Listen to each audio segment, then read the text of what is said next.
Добре дошли на едно от най-хубавите събития за нас, именно церемонията по връчване на сертификатите на Cambridge English. Много ми е приятно да видя както познати лица, с които се срещаме всяка година по това време, но и такива, с които те първо поставяме основите на тази толкова хубава наша традиция. Благодаря ви на всички, че сте тук днес.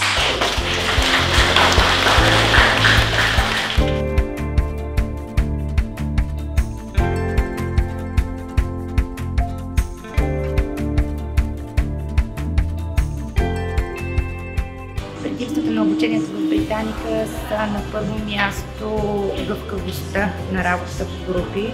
Факта, че учителя по-скоро насочва, няма лекторския стил на стандартното образование, дава малки задачи на курсистите, които след това те да разработват заедно.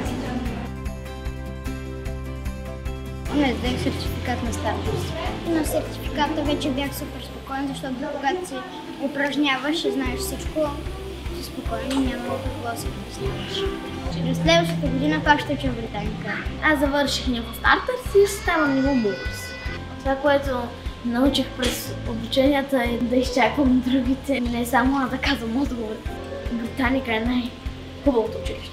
В Британика съм от 7 клас и това сигурно ще ми е последна година, тъй като вече съм на ниво C2. По време на обучението научих много нови фрази, много начини за обращение, как се пишат официални документи, репорти. Също така се отпуснах, докато говоря с хора, които го смятат това за роден език, така че има доста прогрес.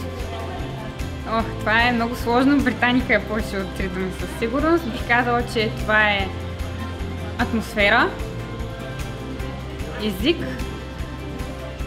стремеж.